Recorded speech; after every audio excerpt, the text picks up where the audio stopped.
एक समय की बात है। छोटे से गांव हरिपुर में रामू नाम का एक किसान रहता था। हरिपुर गांव खेतों और कच्चे रास्तों से घिरा हुआ था। गांव भले ही छोटा था, लेकिन वहां के लोगों की जिंदगी मेहनत से भरी हुई थी। रामू भी उन्हीं लोगों में से एक था जो हर दिन सूरज निकलने से पहले उठता और सूरज ढलने के बाद ही घर लौटता। रामू का परिचय।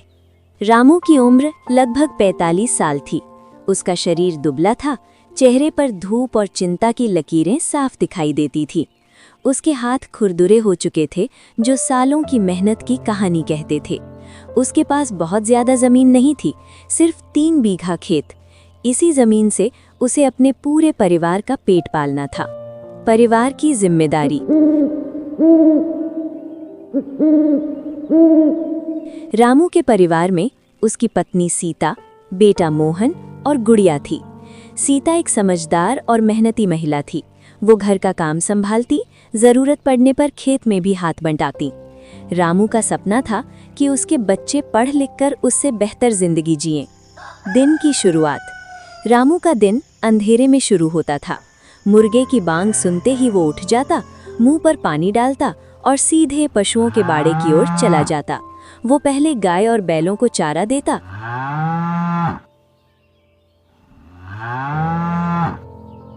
मेरी प्यारी गैया, जल्दी जल्दी खा ले, अभी खेत में चलना है। फिर हल उठाकर खेतों की ओर चल पड़ता। खेतों में मेहनत। खेत रामू के लिए सिर्फ जमीन नहीं थे, बल्कि उसकी उम्मीद थे।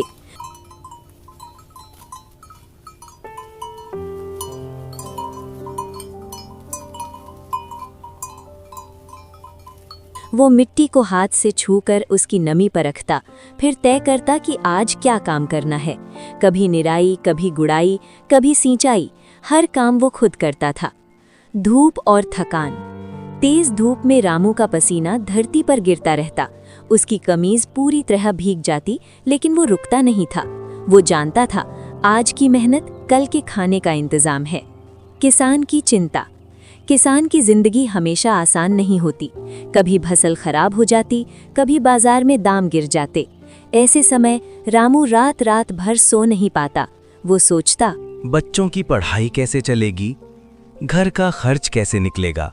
एक साल मौसम ने साथ नहीं दिया। फसल आधी से ज्यादा खराब हो गई। रामू की सारी मेहनत मिट्टी में मिल गई। मजबूरी में उसे साहूकार से कर्ज लेना पड़ा। साहूकार भैया, मुझे कुछ पैसे उधार चाहिए था। मेरा फसल खराब हो गया है, क्या मुझे 10,000 मिल सकता है? हाँ ठीक है, लेकिन मैं ब्याज पर 10,000 रुपए दूंगा और मुझे जल्दी पैसा लौटा देना।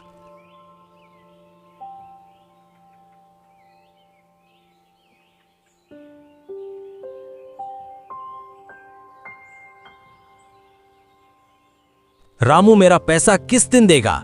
पूरे 1 महीना हो गया, अभी तक तू मेरा पैसा नहीं दिया। मेरा पैसा जल्दी लौटा दो। साहूकार हर महीने पैसे मांगने आ जाता। ब्याज बढ़ता जा रहा था। रामू चुपचाप सब सुन लेता, लेकिन अंदर से टूटता रहता। फिर भी उसने ईमानदारी नहीं छोड़ी। सीता ने रामू का हौसला बनाए रखा। वो कहती, मेहनत करने वाला कभी खाली हाथ नहीं रहता। उसके शब्द रामू को ताकत देते। रामू ने कभी बच्चों की पढ़ाई रोकने नहीं दी। कई बार उसने खुद कम खाया, लेकिन बच्चों की किताबें जरूर खरीदी। वो जानता था, शिक्षा ही गरीबी से बाहर निकलने का रास्ता है। एक दिन गांव में कृषि विभाग के अधिकारी आए। उन्होंने किसानों को नई खेती की तकनीक और बेहतर बीजों के बारे में बताया। रामू ने ध्यान से सब सुना। रामू ने तय किया कि वो नई फसल लगाएगा। ये फैसला आसान नहीं था। अगर फसल खराब होती तो सब कुछ खत्म हो सकता था, लेकिन उसने हिम्मत की। रामू दिन रात खेत में लगा रहा।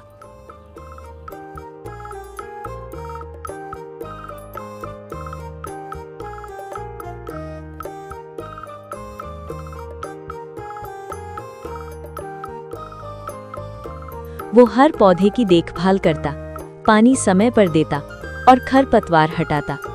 इस बार फसल बहुत अच्छी हुई। हरे भरे खेत देखकर रामू की आंखों में खुशी के आंसू आ गए। उसे लगा उसकी मेहनत सफल हो गई। फसल बेचकर रामू ने साहूकार का कर्ज चुका दिया। सालों बाद उसके कंधों से बोझ उतर गया। घर में खुशी का माहौल था। सीता मुस्कुरा रही थी, बच्चे हंस रहे थे। कई दिनों बाद घर में ढंग का खाना बना। अब गांव वाले रामू की इज्जत करने लगे। लोग उससे खेती की सलाह लेने लगे। वो जान गया, मेहनत कभी बेकार नहीं जाती। रामू आज भी सादा जीवन जीता है। वो कहता है, किसान गरीब हो सकता है लेकिन कमजोर नहीं। अब रामू की सुबह थोड़ी हल्की लगती थी। वो अब भी सूरज से पहले उठता, लेकिन मन पर कर्ज का बोझ नहीं था। वो खेत में जाता और फसलों को देखकर मन ही मन धन्यवाद देता। रामू ने तय किया कि वो अब खेती को और समझदारी से करेगा। वो सिर्फ पुराने तरीकों पर निर्भर नहीं रहा। बीज चुनने लगा, मिट्टी की जांच करवाने लगा और पानी का सही इस्तेमाल करने लगा। गांव वाले अब रामू को अलग नजर से देखने लगे थे। जो लोग पहले उसका मजाक उड़ाते थे, अब उससे पूछते, रामू, तूने ऐसा क्या किया कि फसल इतनी अच्छी हो गई? रामू बस मुस्कुरा देता। मोहन अब 8वीं कक्षा में पहुंच गया था। वो पढ़ाई में तेज था और सवाल बहुत पूछता था। गुड़िया भी स्कूल में अव्वल आती। रामू बच्चों को देखकर सोचता, मेरी मेहनत इनकी किताबों में दिख रही है। रामू चाहता था कि मोहन खेती को नई सोच से देखे। वो कहता, खेती छोड़ना मत, लेकिन इसे समझकर करना। मोहन ध्यान से सुनता। एक साल सरकार ने जमीन की नाप शुरू करवाई। कागजों की जांच होने लगी। रामू के पास पुराने कागज पूरे नहीं थे। उसे डर लगा, कहीं जमीन ही न चली जाए। रामू को तहसील के चक्कर लगाने पड़े। लाइन में खड़ा रहना, कागज बनवाना, अफसरों की बातें सुनना, ये सब खेत की मेहनत से ज्यादा थका देने वाला था। एक अफसर ने रामू से कहा, तुम जैसे गरीब किसान क्या समझते हैं कानून? रामू की आंखें झुक गईं, लेकिन इस बार वो टूटा नहीं। सीता ने कहा, तू झुकना मत, ये जमीन तेरे पसीने की है। रामू को फिर हिम्मत मिली। रामू ने दूसरे किसानों से बात की। पता चला सबकी हालत एक जैसी थी। उन्होंने तय किया कि वे सब मिलकर अपनी बात रखेंगे। गांव के किसान एक साथ तहसील पहुंचे। रामू ने पहली बार सबके सामने बोला, ये हमारी जमीन है, जमीन हमारे बुजुर्गों ने दिए हैं, इस पर हमारा हक है। उसकी आवाज कांप रही थी, लेकिन शब्द सच्चे थे। सच की जीत। जांच के बाद सरकार ने जमीन किसानों के नाम फिर से दर्ज कर दी। रामू की सबसे बड़ी चिंता खत्म हुई। नई सोच, नया रास्ता। अब रामू दूसरे किसानों को भी नई तकनीक समझाने लगा। वो कहता, हम गरीब हैं, लेकिन अनजान नहीं। रामू ने गांव में एक छोटा किसान समूह बनाया। सब मिलकर बीज खरीदते, सलाह करते और फसल बेचते। अब लोग रामू को समझदार किसान कहने लगे। गांव की पंचायत में उसकी राय सुनी जाती। मोहन अब खेती पढ़ना चाहता था। गुड़िया अध्यापिका बनने का सपना देखती। रामू की आंखों में आंसू आ जाते, खुशी के। समय धीरे धीरे आगे बढ़ रहा था, लेकिन रामू की जिंदगी में हर दिन एक नई परीक्षा लेकर आता था। कर्ज से मुक्ति, सम्मान की वापसी और गांव में पहचान मिलने के बाद रामू को लगा था कि अब शायद जिंदगी आसान हो जाएगी। लेकिन जिंदगी किसानों को कभी आराम से जीने नहीं देती। नई सुबह, नई चिंता। उस दिन रामू सुबह बहुत जल्दी उठ गया। उसकी नींद बार बार टूट रही थी। आज मोहन की 10वीं की परीक्षा का परिणाम आने वाला था। मोहन पूरे गांव का सबसे मेहनती छात्र था। रामू की सारी उम्मीदें उसी से जुड़ी थी। मोहन पढ़ लिखकर कृषि अधिकारी बनना चाहता था। वो कहता था, बाबा, मैं किसानों की मदद करूंगा, उन्हें लुटने नहीं दूंगा। रामू ये सुनकर मुस्कुराया। जब परिणाम आया, मोहन पूरे ब्लॉक में पहले नंबर पर था। गांव में खुशी की लहर दौड़ गई। सीता की आंखों से खुशी के आंसू बहने लगे। रामू ने पहली बार खुद को अमीर महसूस किया। लेकिन खुशी ज्यादा दिन नहीं टिकी। उसी हफ्ते गांव में खबर फैली, सरकार एक बड़ी कंपनी को इस इलाके में कारखाना लगाने के लिए जमीन देने वाली है। उस जमीन में रामू का खेत भी शामिल था। रामू के पैरों तले जमीन खिसक गई। वो खेत उसकी माँ थी, उसकी पहचान थी, उसका सब कुछ था। अगर जमीन चली गई तो वो फिर कुछ नहीं रह जाएगा। कुछ दिन बाद सफेद गाड़ियों में कुछ लोग आए। वे सूट पहने हुए थे। उन्होंने कहा, सरकार ने ये जमीन ले ली है, आपको मुआवजा मिलेगा। रामू ने पूछा, हम जमीन के बिना क्या करेंगे? उन्होंने ठंडी आवाज में कहा। वो आपकी समस्या है। रामू को गुस्सा आ गया, लेकिन वो जानता था गुस्सा कमजोर को और कमजोर बनाता है। उसने चुप रहना ही बेहतर समझा। रामू ने सभी किसानों को बुलाया। सबकी हालत एक जैसी थी, सब डरे हुए थे। रामू ने कहा, अगर हम चुप रहे तो सब कुछ खो देंगे। पहली बार गांव के किसान एकजुट हुए। उन्होंने तहसील में ज्ञापन दिया, धरना दिया, अपनी बात रखी। रामू सबसे आगे था। एक दिन धरने से लौटते समय रामू को खबर मिली, उसके खेत में कंपनी के लोग मशीनें लेकर आ गए हैं। वे जमीन समतल कर रहे थे। रामू दौड़ता हुआ पहुंचा। उसकी फसल कुचल दी गई थी, मिट्टी बिखरी पड़ी थी। रामू वहीं बैठ गया। उसने पहली बार खुलेआम रोया। सीता उसके पास बैठ गई। उसने कहा, जमीन छीनी जा सकती है, लेकिन हौसला नहीं। रामू की आंखों में फिर से आग जल उठी। मोहन ने कहा, बाबा हम कोर्ट जाएंगे। रामू को विश्वास नहीं हुआ। तू इतना छोटा है। मोहन बोला, लेकिन मैं चुप नहीं हूँ। रामू ने पहली बार कानूनी रास्ता चुना। ये लड़ाई लंबी और कठिन थी। कागज, तारीखें, दौड़ भाग, खर्च, सब कुछ उसकी ताकत से बाहर लग रहा था। कई किसान बीच में हार गए।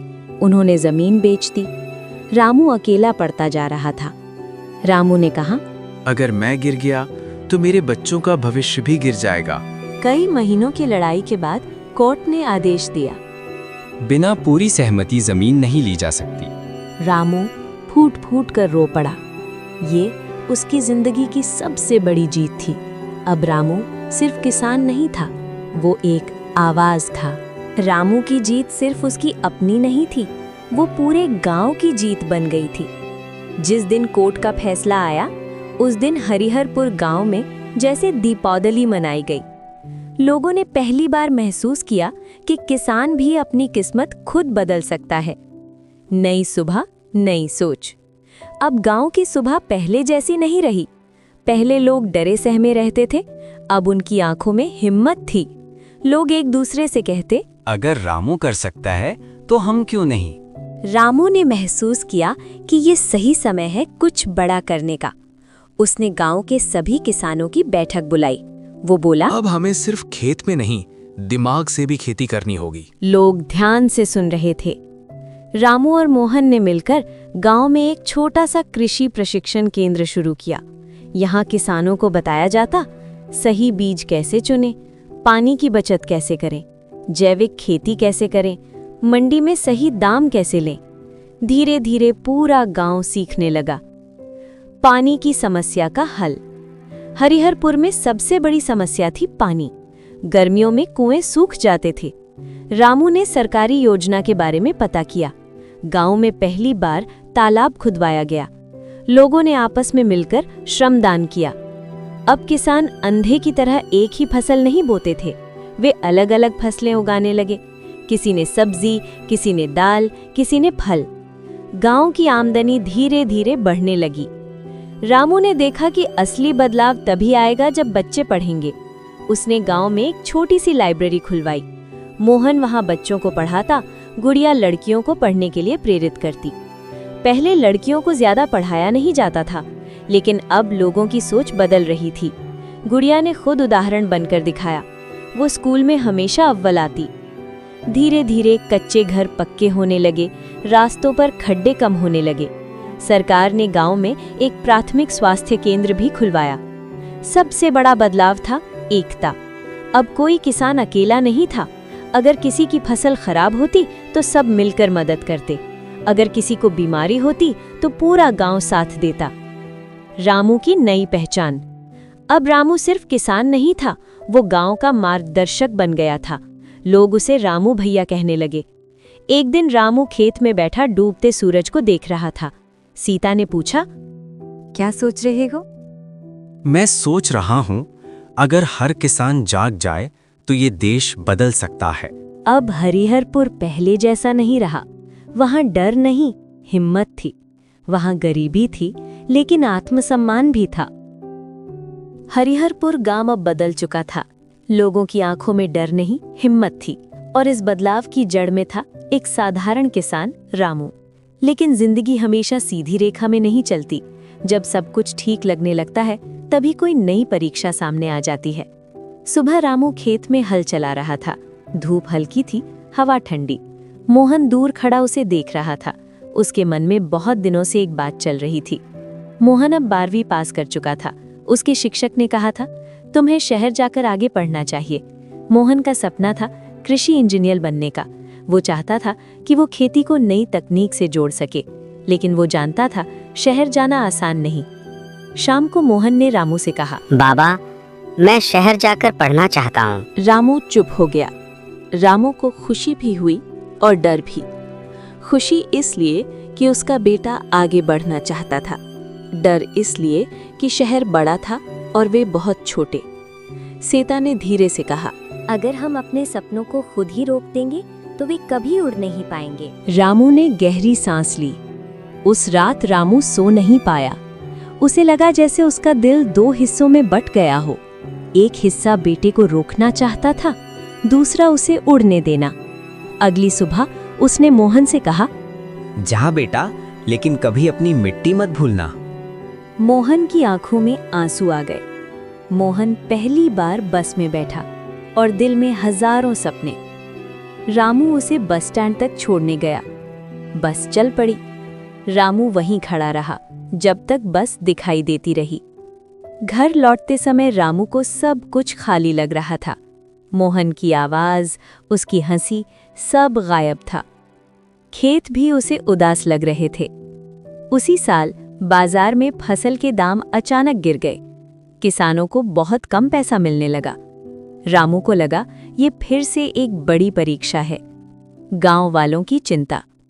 लोग रामू के पास आए। अब क्या करें? इस दाम में हम तो टूट जाएंगे। रामू जानता था अगर उसने रास्ता नहीं दिखाया तो सब बिखर जाएंगे। रामू ने कहा, हम बिचौलियों को अपना फायदा उठाने नहीं देंगे। उसने तय किया कि किसान सीधे मंडी से जुड़ेंगे। रामू ने गांव में किसान सहकारी समिति बनाई। अब किसान अपनी फसल मिलकर बेचते थे। इससे उन्हें सही दाम मिलने लगा। एक शाम मोहन का फोन आया। वो बोला, बाबा, मैंने बहुत कुछ सीखा है। यहाँ खेती को वैज्ञानिक तरीके से देखते हैं। रामू की आंखों में खुशी थी, लेकिन मोहन की जिंदगी शहर में आसान नहीं थी।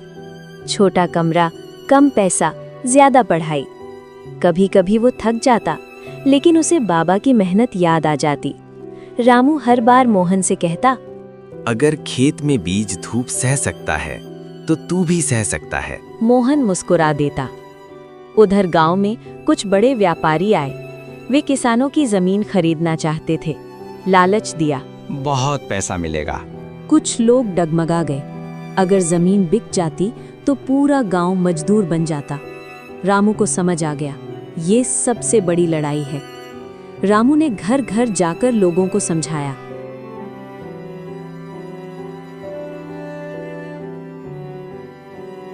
आज पैसा मिलेगा, कल पहचान चली जाएगी।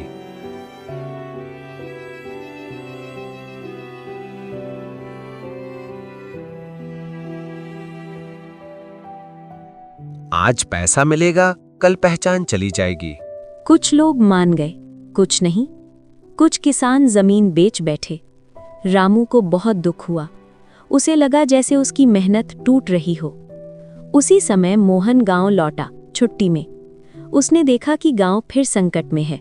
उसने कहा, बाबा, हम हारेंगे नहीं। रामू और मोहन फिर साथ खड़े थे। एक पीढ़ी दूसरी पीढ़ी को ताकत दे रही थी। रामू समझ गया, अब उसकी लड़ाई सिर्फ खेत की नहीं, भविष्य की है। ये लड़ाई अब सिर्फ जमीन की नहीं थी, ये लड़ाई थी पहचान की, सम्मान की और आने वाली पीढ़ियों के भविष्य की। रामू समझ चुका था, अगर आज वो झुक गया तो आने वाले कल में उसके बच्चे सिर उठाकर जी नहीं पाएंगे। तूफान से पहले की शांति। उस सुबह गांव में अजीब सी खामोशी थी। पंछी भी कम बोल रहे थे। रामू अपने खेत के किनारे खड़ा था। वो मिट्टी को हाथ में लेकर चुपचाप देख रहा था।